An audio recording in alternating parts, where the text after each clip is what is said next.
She stood at my dinner table with a smile that made me uneasy. "I have a surprise," Brianna announced. "We're moving into Mom's house tomorrow." Glasses clinked. Someone laughed. My son, Caleb, looked proud, as though he had just solved a problem for everyone. I slowly folded my napkin and placed it beside my plate. "That's perfect," I said. Brianna's smile remained for half a second before fading. "Because tomorrow at 8 in the morning," I continued, "I'm handing these keys to the new owners." The room went silent. Caleb's face drained of color. Brianna stared at me as if I had spoken another language. What neither of them understood was that the house they had already divided between themselves was no longer mine to give them.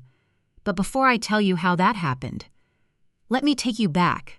My name is Eleanor Hayes. I'm 67 years old, and until recently, my life was quiet. For 42 years, I had lived in the same red brick house on Maple Ridge Drive. A massive oak tree stood in the front yard, and wind chimes hung beside the porch. Every morning at 6:15, I made coffee with 2 scoops and a little cinnamon. Sometimes I still reached for 2 mugs. My husband had been gone for 8 years. Grief doesn't always arrive with tears. Sometimes it hides inside habits. That house held everything I had survived. My husband's laughter, Caleb's childhood, birthday candles, Christmas mornings, school projects spread across the kitchen table. The marks on the basement wall where we had measured Caleb's height, it wasn't simply a house, it was the evidence of a life.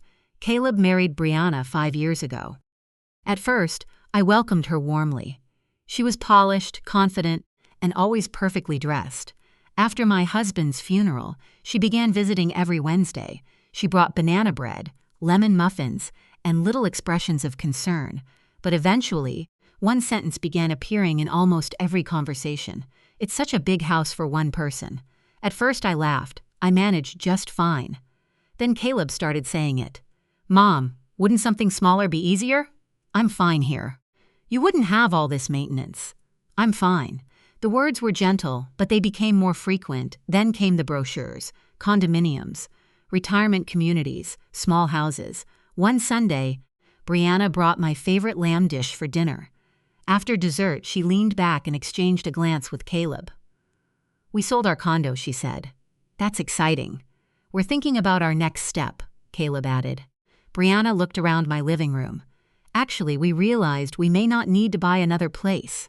I knew what was coming. Caleb reached across the table and took my hand. "We could move in here, Mom, just temporarily. We'd help with the house, save money, and be close to you." His words sounded loving, but something underneath them felt calculated. "I'm not planning to sell," I said. "Oh, we're not talking about selling," Brianna replied quickly. Yet after that evening, the language changed. 3 bedrooms is a lot. The market is incredibly strong. You have so much equity sitting there. Equity. That was when I noticed the difference. They had stopped talking about my home. They were talking about an asset. 2 weeks later, Brianna arrived carrying a thick folder. "We ran some projections," she said. "Inside were property comparisons, mortgage calculations, estimated sale prices, and condominium listings. If this house sells for around $400,000, she explained, you could buy something smaller and still have a very comfortable amount left." "And that money?" I asked. She smiled. "It could help us get something permanent." I looked at Caleb. He nodded. "It's practical, Mom." I closed the folder. "And if I don't want to move?" Caleb sighed. "Mom, you're being stubborn." That word stayed with me. Protecting the home I had spent 42 years building was suddenly called stubbornness. A few days later, Brianna sent me a message. "We've decided to move in temporarily. We'll be there Saturday." Not "can we?" Not "would you mind?" Just a decision. I called Caleb. "You can't simply decide to move into my house." "We're family," he replied. Then came the sentence that hurt more than anything else. "If you won't support us now, don't expect us to be around later." After we hung up, I stood alone in my kitchen. I touched the countertop my husband and I had installed ourselves decades earlier. For the first time, I understood. This wasn't really about needing a place to live. It was about control. And I had spent too many years rebuilding my life to surrender it because someone else had decided my boundaries were inconvenient. That night, I walked through every room. The house was quiet. But something inside me had changed. I wasn't going to fight. I wasn't going to shout. I wasn't even going to warn them. I was going to think. And for the first time, I began making a plan that did not include their approval. The following Saturday came and went. No moving truck arrived. No boxes appeared on my porch. No message came from Caleb or Brianna. They were waiting for me to change my mind, waiting for loneliness to weaken me. But I had already started seeing things differently. At 6:15 the next morning, I made my coffee as usual, 2 scoops, a little cinnamon. Then I opened the hallway closet. Caleb's old winter coat was still hanging there, navy blue, worn at the cuffs. He had worn it during his final year of high school. I remembered buying it after he complained that his old coat was embarrassing. I took it down for several seconds. I held it against my chest. Then I folded it carefully and placed it inside a donation box. It wasn't an act of anger. It was a realization. For years, I had kept physical space for my son. But somehow, he had stopped leaving space for me in his decisions. That night, I couldn't sleep. Around 2 in the morning, I walked into the living room and stood beside the dark window. After my husband died, this house had become my comfort. I used to sit on the back steps at sunset and whisper, "We did good, didn't we?" Now I wondered whether keeping the house meant protecting my memories or simply being afraid to begin again. The thought of moving frightened me. But there was an important difference. If I moved because I wanted a new life, that was my decision. If I moved because Caleb and Brianna pressured me, they were making the decision for me. I needed to know which one I was facing. The next morning, I called my sister, Ruth. She answered immediately. "Eleanor, what's wrong?" I told her everything. The folder, the money, the planned move, the message telling me they were coming. She listened without interrupting. When I finished, there was a long silence. Then she said, "They're not asking for help." I waited. "They're asking for access." That sentence stayed with me. Access to my house, access to my savings, access to the security I had spent decades building. "I don't want to lose my son," I whispered. Ruth's voice softened. "You might already be losing yourself." I didn't answer, but I knew she was right. Over the next several days, Caleb barely contacted me. The silence felt intentional. It was the kind of silence that makes you wonder whether you have done something wrong. I refused to chase him. Instead, I opened my financial records, my pension, my savings, the rental income from the small shop attached to the house, the property's estimated value. I calculated everything carefully. For the first time, I stopped thinking about what Caleb wanted and started thinking about what I needed. The numbers surprised me. I wasn't helpless. I wasn't dependent. I had choices. That realization gave me more confidence than any argument could have.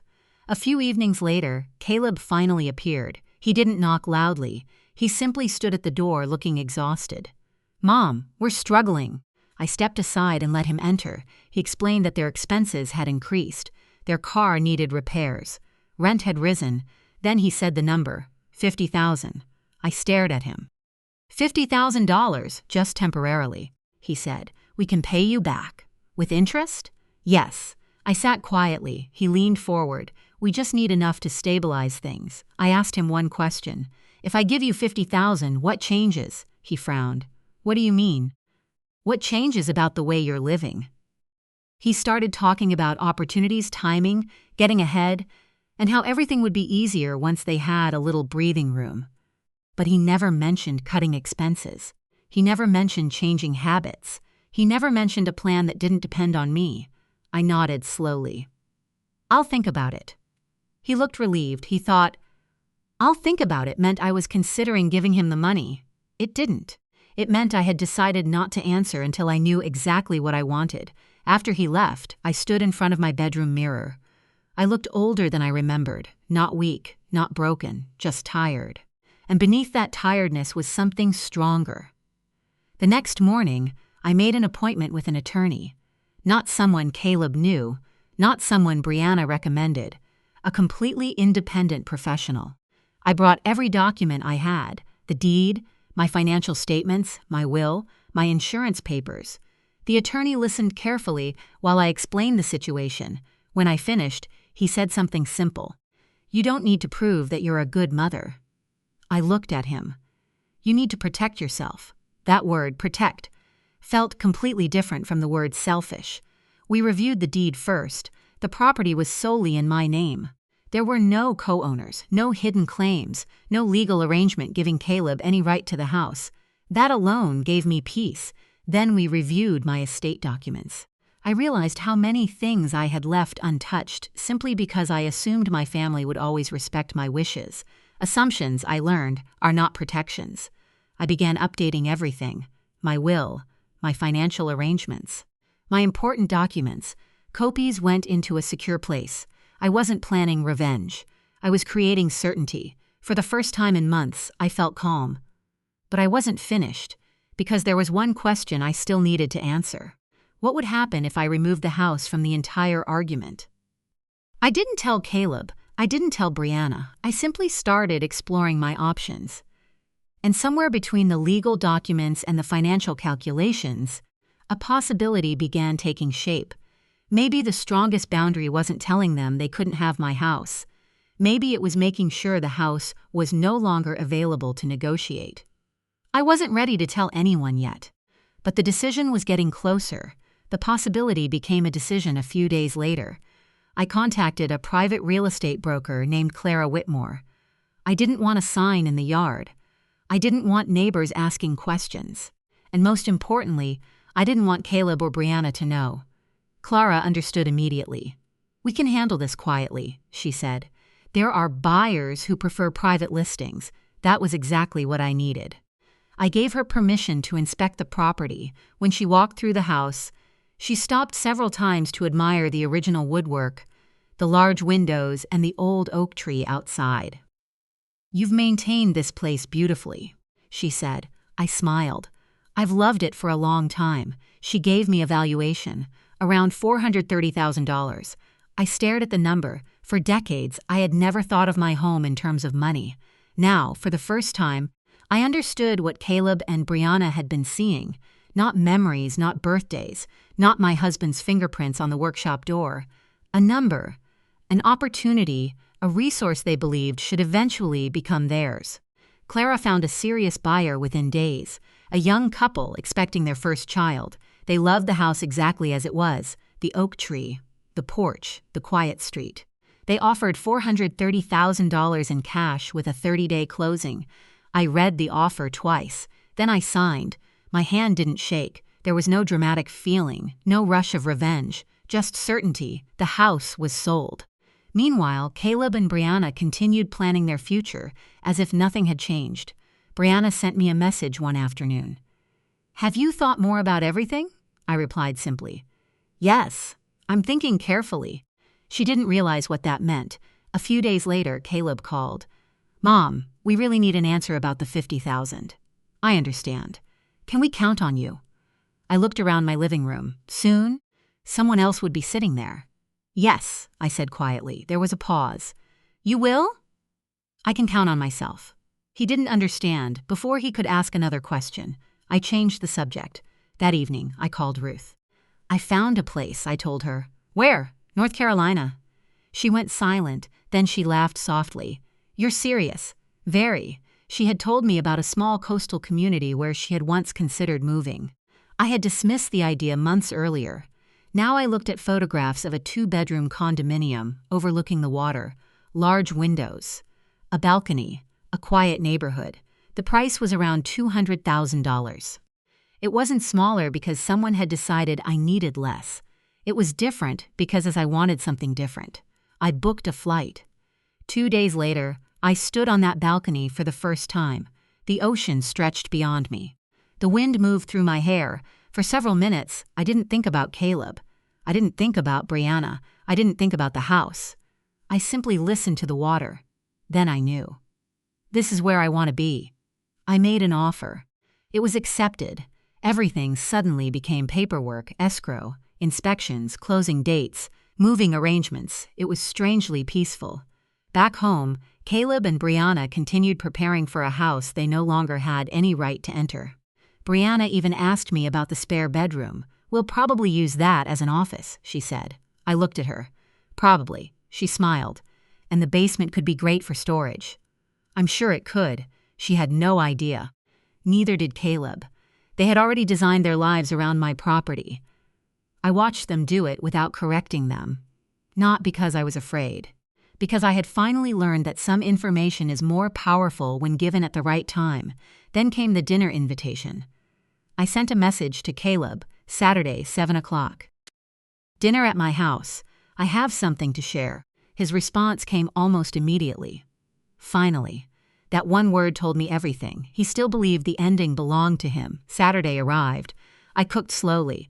Lamb, roasted potatoes, green beans with butter. It was Caleb's favorite meal when he was a child. I didn't make it because I wanted to manipulate him. I made it because I wanted my final dinner in that house to feel like my dinner. I laid out the white tablecloth, polished the silverware, placed candles in the center. At 7, the doorbell rang. Brianna entered first. She wore a new dress and carried herself with the confidence of someone expecting good news. Caleb followed. "Mom, you look great." "Thank you." We sat down. For 20 minutes, we talked about ordinary things. Traffic, the weather, work, nothing important. Then Brianna couldn't wait any longer. "So," she said, smiling, "what's the announcement?" I took a sip of water, set the glass down, and looked directly at both of them. "I've decided to sell the house." Caleb leaned back, relief spread across his face. "I knew it," he said. Brianna smiled. "I knew you'd eventually understand." I raised one hand. "I'm not finished." Their smiles disappeared. "I've decided to sell the house," I repeated. "And I already have." The silence was immediate. Caleb blinked. "What?" "The house has been sold." Brianna stared at me. "When?" "The closing was completed last week." Caleb slowly shook his head. "But we were supposed to discuss this." "No," I said calmly. "You assumed we would." He looked toward Brianna. She looked back at him. For the first time, neither of them knew what to say. Then Brianna asked the question I expected. "How much?" I answered honestly. $430,000. Her expression changed instantly. "That means you can." "No." One word. Quit final. "I am not lending you the money." Caleb stared at me. "Not even the $50,000? Not even $500. And for the first time, they realized that the conversation they thought they were controlling had ended before they even sat down. Caleb remained standing beside the table. "You sold it?" "Yes." He looked genuinely stunned. "But why didn't you tell us?" I held his gaze. "Why would I tell you about a decision you had already made for me?" He opened his mouth, then stopped. "Brianna wasn't finished. You knew we were planning to move in." "I knew you were planning to move in." I corrected her. "You never asked whether you could." Her expression hardened. "We're family. Family still asks permission." Caleb pulled out a chair and sat again. "Mom, this isn't fair." I almost smiled. Fair. That was an interesting word coming from someone who had never asked whether I agreed with his plan. "I've spent 42 years caring for this house," I said. "I've paid every bill, repaired every broken pipe, replaced every roof tile, and maintained every room. I don't owe anyone access simply because they're related to me." Caleb looked down at the table. "But we needed help." "I know. And you could have helped us. I could have." His eyes lifted. "Then why didn't you?" I answered honestly. "Because helping you and surrendering my home are two different things." Brianna crossed her arms. "You're choosing money over your son." I shook my head. "No. I'm choosing stability over pressure." She laughed bitterly. "That sounds convenient." "It is convenient," I said. "Peace usually is." That silenced her. Then I told them about the condominium. "I've bought a place in North Carolina." Caleb stared at me. "You're leaving?" "Yes." "When?" "In about a month." Brianna's chair scraped against the floor. "But you've lived here your entire life." "Not my entire life." 42 years, she snapped. "I know." She looked confused. "You're really just going to walk away?" I looked around the dining room. There were photographs on the walls. My husband's old clock, a cabinet we had bought during our first year of marriage. Leaving wasn't easy, but keeping everything exactly the same wasn't the only way to honor the past. "I'm not walking away from my life," I said. "I'm choosing what the next part looks like." Caleb's voice became quieter. "We planned our future around this house." I nodded. "I know." He stared at me. "You knew?" "Yes, then how could you do this?" I answered with a question. "How could you plan your future around my house without asking me?" He had no response. Brianna picked up her purse. This is selfish. I remained calm. No, selfish would have been expecting me to sacrifice my security because you wanted a shortcut. She stood. We're your family. And I love my family. Then prove it. That sentence hurt. Not because it was persuasive, because it reminded me how often love had been turned into a test. I had spent years believing that being a good mother meant giving whenever my child asked money, time, energy, forgiveness, second chances. But there comes a point when giving stops being generosity and becomes self-erasure. I don't need to prove that I love my son, I said. I've spent 40 years proving it. Caleb's eyes filled with frustration. So what now? Now you build your own life. He stood slowly. Don't expect us to help you when you're older. I nodded. I won't. That answer unsettled him. He seemed to expect fear, maybe guilt, maybe tears. Instead, he found certainty. Brianna walked toward the door. Caleb followed. Before leaving, he turned around. You really won't give us anything? I shook my head. No, not because I hated him, because I had finally learned that saying no did not require hatred. The door closed behind them. I stood alone in the dining room. The candles were still burning. The food had gone cold.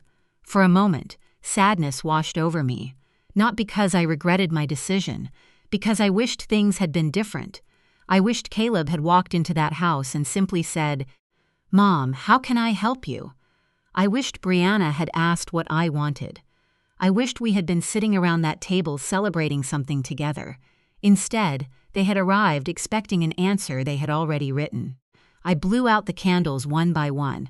Then I cleaned the dishes, slowly, quickly. The next morning, I woke before sunrise. For the first time in months, I didn't feel anxious about my phone. I didn't wonder whether Caleb would call. I didn't worry about another request. I made my coffee and sat on the porch. The oak tree moved gently in the morning wind. I thought about my husband, about the life we had built, about Caleb as a little boy, running through the yard. None of those memories disappeared because I sold the house. That was something I had finally understood. Memories don't belong to walls. They belong to us. 3 weeks later, the buyers arrived. They were a young couple expecting their first child. The woman stood beneath the oak tree and smiled. We love this place, she said. I'm glad. The man asked about the wind chimes. I told him they could keep them. Then he promised me something. We'll take care of the tree. I smiled. That's all I wanted. I handed him the keys. For one final moment, I looked at the front door. 42 years were behind it. Then I turned around. I didn't look back. The car carried me toward the airport. And as the house disappeared from view, I realized something unexpected. I wasn't losing my home. I was releasing it. There was a difference. One came from defeat. The other came from choice. The airport was crowded, but I barely noticed the noise around me. For the first time in weeks, my mind was quiet. I had one suitcase beside me, a small handbag over my shoulder, and the keys to my new condominium tucked safely inside my purse. Everything I owned that truly mattered was coming with me. The rest could be replaced. The memories couldn't. When my flight landed in North Carolina, Ruth was waiting outside the terminal. She hugged me tightly. You actually did it. I smiled. I did. During the drive to the coast, she talked about the neighborhood, the local shops, the little cafes, and the walking path near the water. I listened. I wasn't thinking about Maple Ridge Drive anymore. Not constantly. Anyway, when we reached the condominium, I opened the door myself. The rooms were bright. The windows were enormous. And beyond the balcony was the ocean. I stepped outside. A cool breeze moved across my face. I closed my eyes. For several seconds, I simply stood there. No one was asking about the property's value. No one was suggesting what I should sell. No one was planning a room without asking me. There was only the sound of waves. I had forgotten what peace sounded like.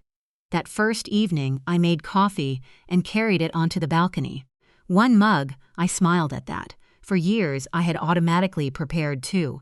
Now I understood that one mug wasn't a symbol of loneliness. It was simply one mug.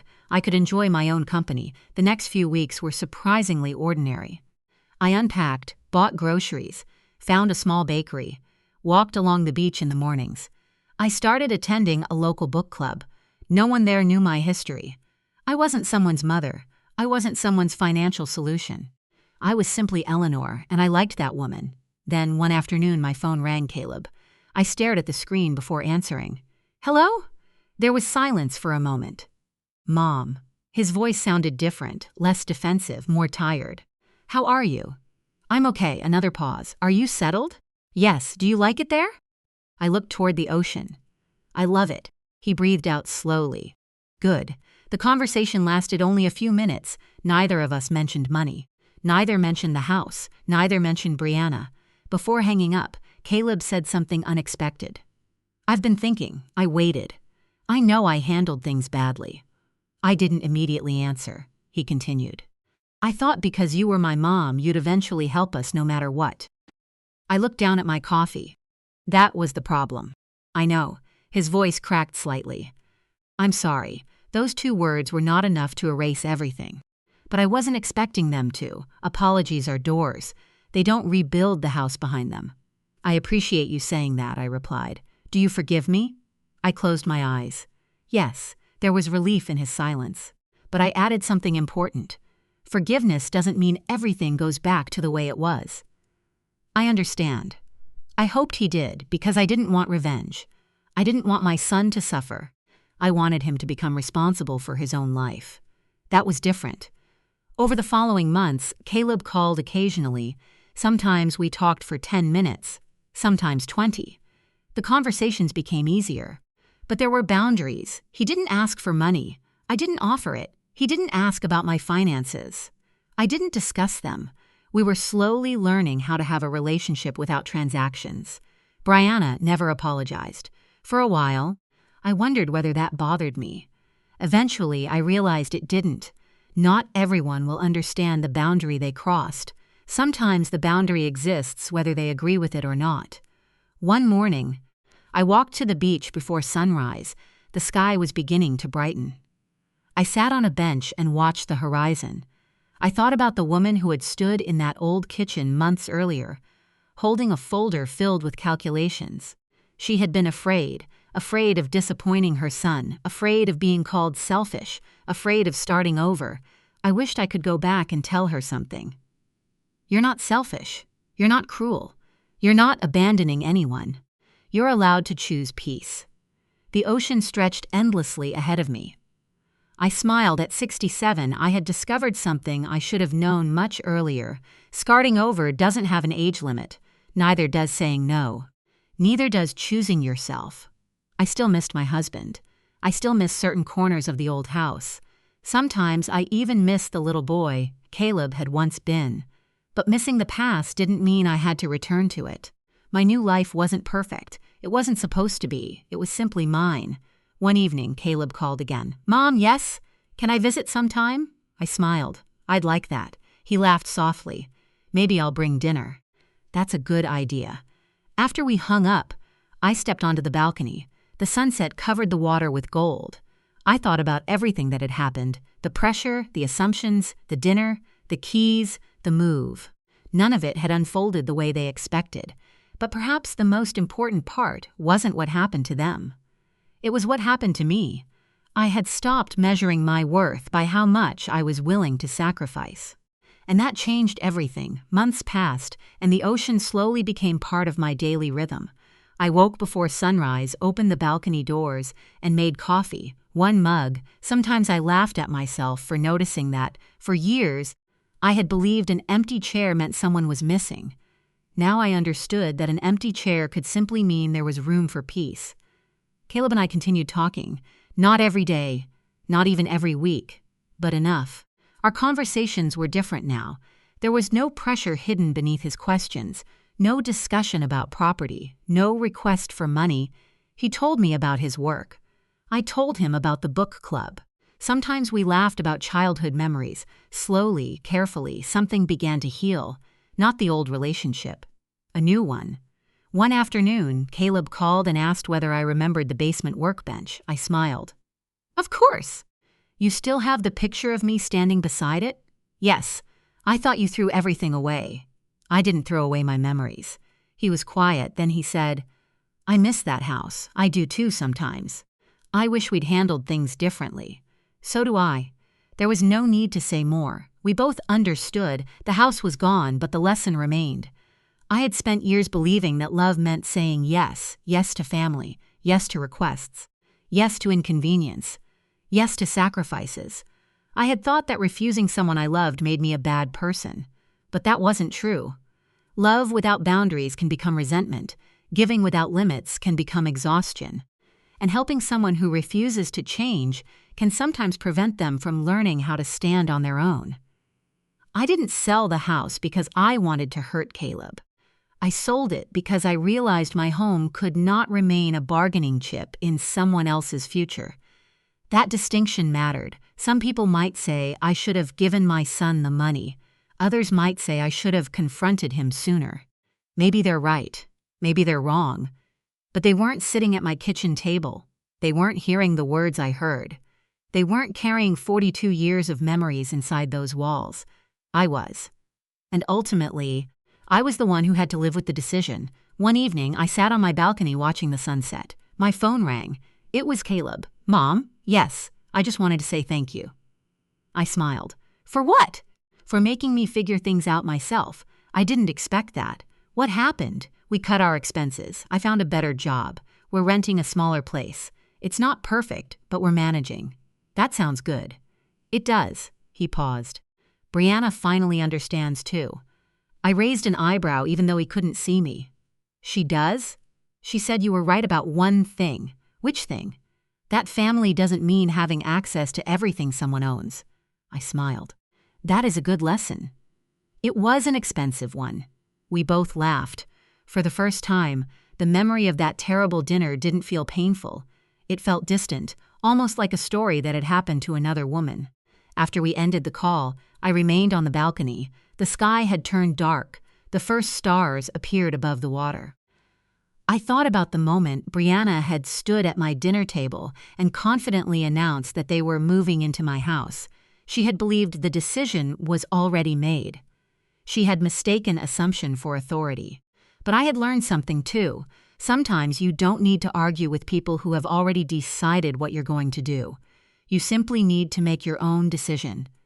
Quietly, legally, completely.